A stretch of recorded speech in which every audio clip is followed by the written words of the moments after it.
हरे कृष्णा। शास्त्रों के अनुसार मोहिनी भगवान श्री विष्णु का अवतार रूप थी। समुद्र मंथन के समय जब समुद्र से अमृत कलश निकला तब इस बात को लेकर विवाद हुआ कि राक्षसों और देवताओं के बीच अमृत का कलश कौन लेगा। सभी देवताओं ने तब भगवान विष्णु से सहायता मांगी। अमृत के कलश से राक्षसों का ध्यान भटकाने के लिए मोहिनी नामक एक सुंदर स्त्री के रूप में भगवान विष्णु प्रकट हुए। उनके इस सुंदर रूप को देखकर सभी राक्षस मोहित हो गए और तब सभी देवताओं ने भगवान विष्णु की सहायता से अमृत का सेवन किया। ये शुभ दिन वैशाख शुक्ल एकादशी का था, इसलिए इस दिन को मोहिनी एकादशी के रूप में मनाया जाता है। ये वही व्रत है जिसे राजा युधिष्ठिर और भगवान श्री राम ने भी रखा था। श्रोताओं, आज मोहिनी एकादशी का शुभ दिन है और आप सभी को मोहिनी एकादशी की हार्दिक शुभकामनाएं। आज की इस वीडियो में आप सभी सुनेंगे मोहिनी एकादशी की संपूर्ण कथा और 11 माता की आरती। आप सभी से विनम्र अनुरोध है, कथा सुनकर वीडियो को लाइक करके कमेंट बॉक्स में कृष्ण भगवान की जय लिखना मत भूलिएगा। भगवान श्री कृष्ण से वरुथिनी एकादशी के व्रत का महात्म्य और कथा सुनकर धर्मराज युधिष्ठिर अब वैशाख मास के शुक्ल पक्ष की एकादशी के बारे में जानने को उत्सुक हो उठे। तब उन्होंने भगवान श्री कृष्ण से कहा, हे मधुसूदन, मैं आपके श्रीमुख से वरुथिनी एकादशी की व्रत कथा और अनुष्ठान सुनकर कृतार्थ हो गया। अब आप कृपा करके मुझे विशाख मास के शुक्ल पक्ष को आने वाली एकादशी के बारे में भी विस्तार पूर्वक बताइए। उस एकादशी को किस नाम से जाना जाता है और उसका महात्म्य क्या है, ये बताने की कृपा करें हे प्रभु।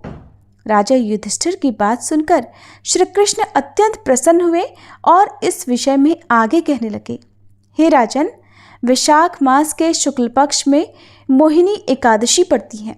ये एकादशी मनुष्य के सारे मोहबंधन को काटने वाली और पाप नाशिनी तथा मोक्षदायिनी एकादशी है।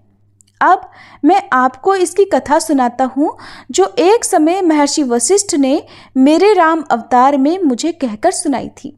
अतएव आप भी ध्यान पूर्वक इसे सुनो। एक समय की बात है जब त्रेता युग में श्री राम अपना राज्याभिषेक होने के पश्चात प्रथम बार कुल गुरु महर्षि वशिष्ठ जी के आश्रम में उनसे मिलने जा पहुँचे। महर्षि वशिष्ठ के दर्शन कर उनका आशीर्वाद लेते हुए उनके समक्ष अपने व्याकुल स्वर में उन्होंने कहा, हे गुरुदेव, मेरा मन कुछ समय से अत्यंत व्याकुल रह रहा है। वनवास काल में मैंने जो सीता जी का वियोग सहा है वो अत्यंत दुखदायी है। मन अभी तक उस दुख से पूर्ण रूप से उबर नहीं पाया है। हे महर्षि, मैं आपसे निवेदन करता हूँ कि आप मेरी इस समस्या का कोई समाधान कीजिए। कृपया कोई ऐसा व्रत बताने की कृपा करें जिससे मेरा मन सागर की तरह शांत हो जाए और मैं अपने राजकार्य में कुशलता से अपना योगदान दे सकूं। महर्षि वशिष्ठ जी प्रभु श्री राम के वचन सुनकर उनका बखान करने लगे और कहने लगे, हे राम, तुम धन्य हो। तुमने जो वियोग सहा है वो आम मनुष्यों के लिए मृत्यु के समान है, किंतु उस वियोग से उबरकर तुम अपनी प्रजा के सेवा हेतु मुझसे जो समाधान प्राप्त करने आए हो उसमें मैं तुम्हारी अवश्य ही सहायता करूंगा। हे राम, तुम्हारी इस समस्या का समाधान एक परम हितकारी और मोक्षदायी व्रत में छुपा हुआ है।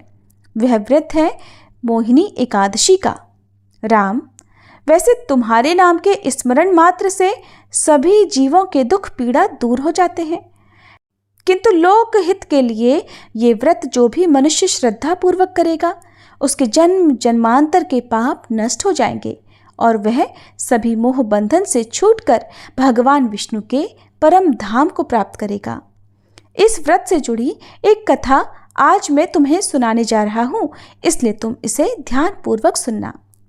महर्षि वशिष्ठ जी कहने लगे, प्राचीन समय में सरस्वती नदी के किनारे भद्रावती नाम की एक नगरी बसी हुई थी।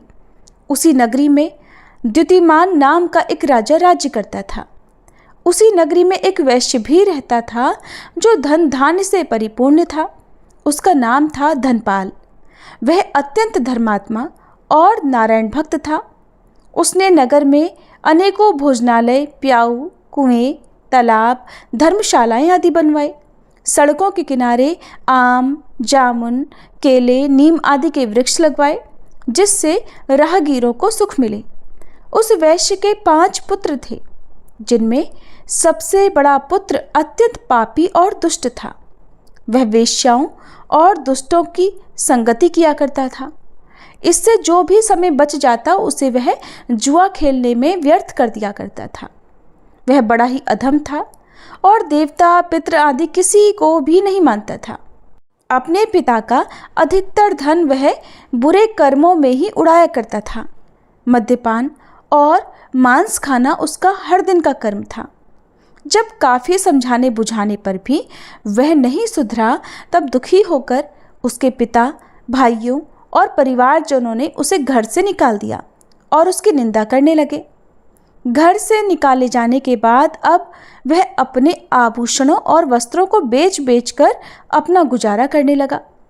धन नष्ट हो जाने पर वेश्याओं तथा उसके दुष्ट साथियों ने भी उसका साथ छोड़ दिया।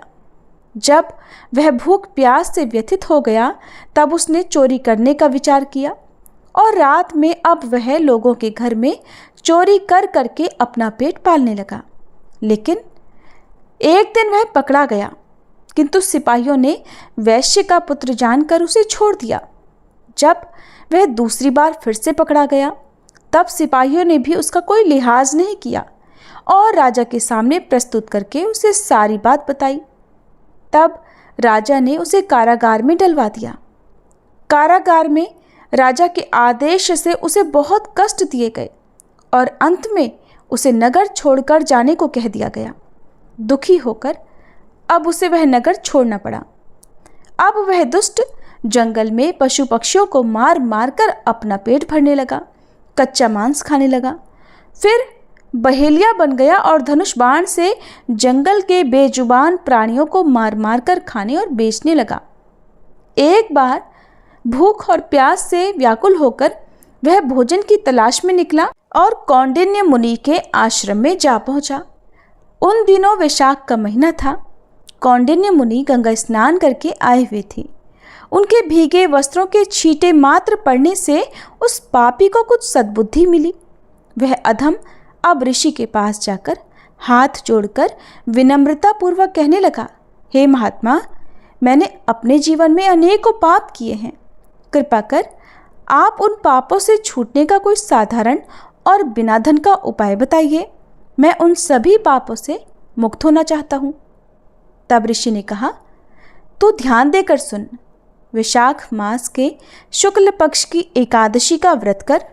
इस एकादशी का नाम मोहिनी है। इसका उपवास करने मात्र से ही तेरे सभी पाप नष्ट हो जाएंगे। ऋषि के वचनों को सुनकर वह बहुत प्रसन्न हुआ और उनकी बतलाई हुई विधि के अनुसार फिर उसने मोहिनी एकादशी व्रत का पालन किया। वशिष्ठ मुनि कहते हैं, हे श्री राम, इस व्रत के प्रभाव से उसके सभी पाप नष्ट हो गए और फिर अंत में वह गरुड़ पर सवार होकर श्री विष्णु लोक को गया। संसार में एकादशी व्रत से उत्तम दूसरा कोई व्रत नहीं है। एकादशी के महात्म्य के श्रवण और पठन से जो पुण्य मिलता है, वह पुण्य 1 सहस्त्र गौदान के पुण्य के बराबर है। कथा का सार ये है कि प्राणी को सदैव संत जनों का संग करना चाहिए। संतों की संगति से मनुष्य को न केवल सद्बुद्धि मिलती है, अपितु उसके जीवन का उद्धार हो जाता है। पापियों की संगत प्राणी को घोर नरक में ले जाती है। युधिष्ठिर महाराज को मोहिनी एकादशी व्रत का महात्म्य सुनाकर भगवान श्री कृष्ण मौन हो गए और फिर धर्मराज युधिष्ठिर ने भी श्रद्धापूर्वक मोहिनी एकादशी का दिन आने पर श्रद्धापूर्वक इस एकादशी व्रत का पालन किया और द्वादशी तिथि को शुभ मुहूर्त में व्रत का पारण किया। प्रेम से बोलिए सियापति रामचंद्र की जय, श्री विष्णु भगवान की जय। अब सुनिए एकादशी अर्थात 11 माता की आरती। ओम जय एकादशी माता, मैया जय एकादशी माता, विष्णु पूजा व्रत को धारण कर शक्ति मुक्ति पाता। ओम जय एकादशी माता। तेरे नाम गिनाऊं देवी भक्ति प्रदान करनी, गण गौरव की देनी माता शास्त्रों में वरनी। ओम जय एकादशी माता। मार्गशीर्ष के कृष्ण पक्ष की उत्पन्ना विश्वतारिणी जन्मी, शुक्ल पक्ष में हुई मोक्षदा मुक्तिदाता बन आई। जय एकादशी माता। पौष के कृष्ण पक्ष की सफला नामक है, शुक्ल पक्ष में होए पुत्रदा आनंद अधिक रहे। ओम जय एकादशी माता। नाम षट तिला माघ मास में कृष्ण पक्ष आवे, शुक्ल पक्ष में जया कहावे विजय सदा पावे। जय एकादशी माता। विजया फागुन कृष्ण पक्ष में शुक्ला आमल की, पाप मोचनी कृष्ण पक्ष में चैत्र महाबली की। ओम जय एकादशी माता। चैत्र शुक्ल में नाम कामदा धन देने वाली, नाम बरूथनी कृष्ण पक्ष में वैशाख महावाली। ओम जय एकादशी माता। शुक्ल पक्ष में होए मोहनी अपराजेष्ठ कृष्ण पक्षी, नाम निर्जला सब सुख करनी शुक्ल पक्ष रखी। जय एकादशी माता। योगिनी नाम आषाढ़ में जानो कृष्ण पक्ष करनी, देव शयनी नाम कहायो शुक्ल पक्ष धरनी। जय एकादशी माता। कामिका श्रावण मास में आवे कृष्ण पक्ष कहिए, श्रावण शुक्ला होए पवित्रा आनंद से रहिए। जय एकादशी माता।